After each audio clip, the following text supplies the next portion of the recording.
Assalamualaikum warahmatullahi wabarakatuh. Sebelumnya, izin memperkenalkan diri, nama saya Rara Maharani Putri, mahasiswa IAIN Metro Lampung semester 5. Baik, di sini saya akan membahas materi mengenai aritmatika sosial. Jadi langsung saja ya kita ke materi. Mungkin teman-teman sudah pernah belajar atau yang sedang belajar tentang materi aritmatika sosial. Nah, di sini saya akan membantu membahas terkait materi aritmatika sosial. Jadi untuk aritmatika sosial itu cakupan materinya yang pertama itu ada pembahasan mengenai untung, rugi, harga jual, dan harga beli.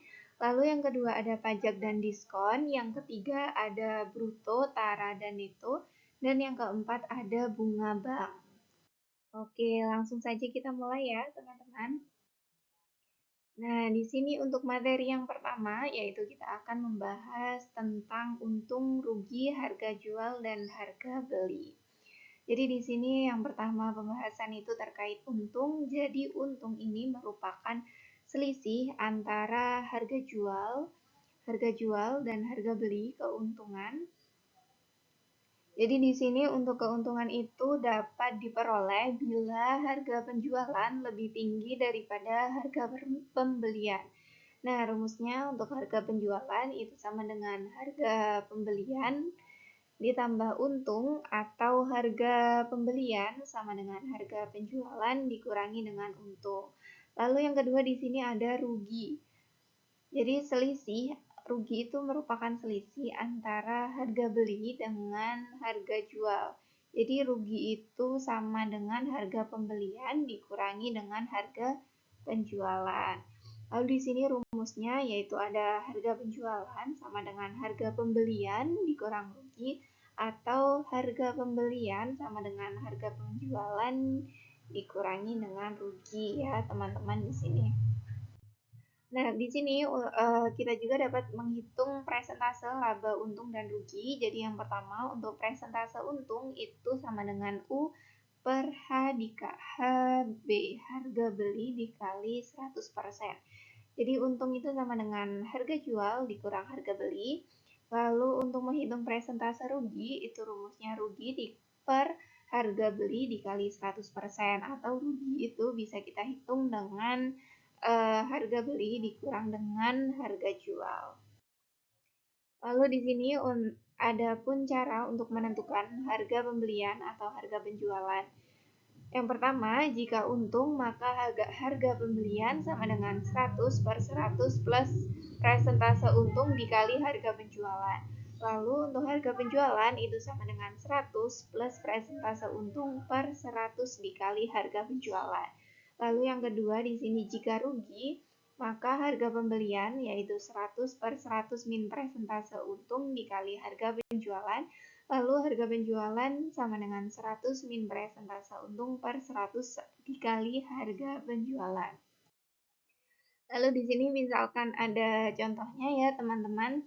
Jadi jika Desi membeli motor baru dengan harga 20 juta dan dijual lagi dengan harga 21.200.000, di sini kita akan menentukan keuntungan yang diperoleh Desi dan presentase keuntungan yang diperoleh.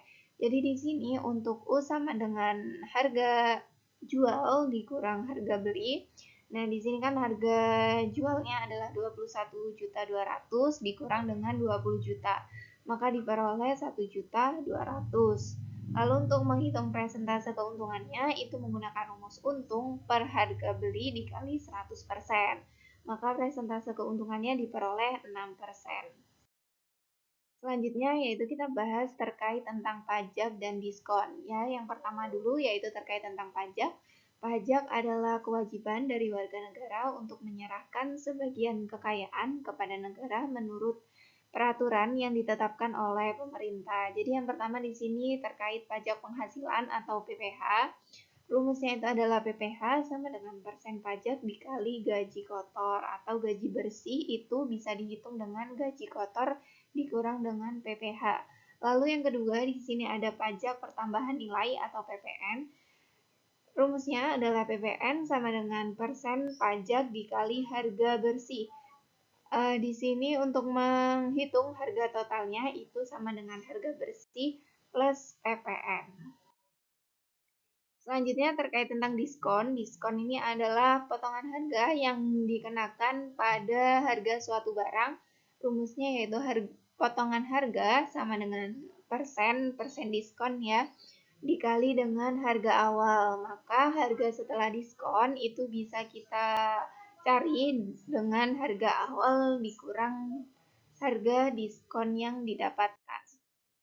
Misalnya di sini ada contoh, Rosi bersama Ina pergi ke sebuah restoran. Restoran tersebut mengenakan biaya PPN sebesar 10% untuk setiap makanan dan minuman yang dipesan. Jadi jika harga semua pesanan mereka adalah 160.000, maka berapakah total yang harus mereka bayar? Jadi di sini untuk penyelesaiannya itu menggunakan PPN ya. PPN tadi dikenakan biaya yaitu 10% dikali dengan harga beli.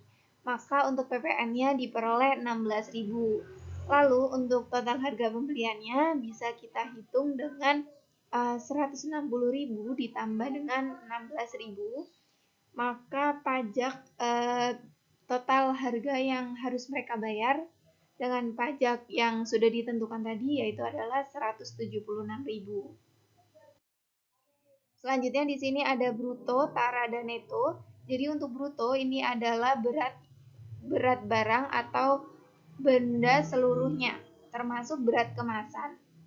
Lalu neto adalah jumlah atau berat bersih suatu barang tanpa pembungkus, sedangkan tara adalah potongan jumlah atau berat barang karena adanya berat pembungkus. Hubungan antara bruto, neto, dan tara seperti berikut. Jadi untuk tara itu sama dengan bruto dikurang neto, dan neto sama dengan bruto dikurang tara, bruto sama dengan neto dikurang tara. Persen tara itu bisa dihitung dengan tara per bruto dikali 100%. Lalu harga bersihnya itu bisa dihitung dengan neto dikali harga per satuan berat. Untuk contoh di sini, Tania membeli 1 karung terigu di pasar seberat 25 kg dengan taranya yaitu 2%. Di sini kita akan menentukan berat bersih neto beras yang dibeli ibu atau yang dibeli oleh Tania ini tadi ya teman-teman. Ini ada salah pengetikan. Lalu untuk penyelesaiannya yaitu kita bisa menghitung neto dengan cara bruto dikurang tara, dan untuk menghitung taranya itu sama dengan persen tara dikali bruto. Baik, di sini untuk taranya sama dengan persen tara dikali bruto, maka tara yang diperoleh adalah taranya tadi adalah 2% kan ya. Jadi 2/100 dikali 25 kg, maka diperoleh taranya adalah 0,5 kg. Lalu di sini untuk netonya itu sama dengan bruto dikurang tara. Jadi netonya adalah 25 kg dikurang 0,5 kg, maka diperoleh untuk netonya adalah 24,5 kg. Selanjutnya yaitu pembahasan terkait bunga bank. Jadi untuk bunga itu bisa kita hitung dengan T bulan per 12 dikali persen B atau bunganya ya dikali dengan tabungan. Maka jumlahnya bisa kita hitung dengan cara mencari tabungan awal ditambah dengan bunga. Langsung saja ke contohnya. Di sini Pak Zaki memiliki tabungan di koperasi. Tabungan awalnya adalah 15 juta. Jika koperasi memberikan jasa berupa bunga simpanan sebesar 12% per tahun, maka tentukan bunga simpanan yang ada di tabungan Pak Zaki setelah 6 bulan dari saat pertama menabung. Jadi penyelesaiannya di sini ini kan mencari tentang bunganya ya teman-teman. Jadi B sama dengan N per 12 dikali persen bunga dikali M. Maka B sama dengan N per 12 dikali B per 100 dikali M. Untuk N-nya itu adalah selama 6 bulan ya. Jadi 6 per 12 dikali B-nya adalah selama 12 bulan ya, 12%. B-nya ini adalah bunga simpanan per tahunnya itu sebesar 12% ya. Jadi 12 per 100 dikali dengan 15 juta, maka diperoleh maka Pak Zaki itu memperoleh tabungan pertamanya, yaitu bunga simpanannya sebesar 900.000. Oke, teman-teman, mungkin itu saja yang dapat saya sampaikan. Kurang lebihnya saya mohon maaf, kepada Allah saya mohon ampun. Saya akhiri, wabillahi taufiq wal hidayah. Wassalamualaikum warahmatullahi wabarakatuh.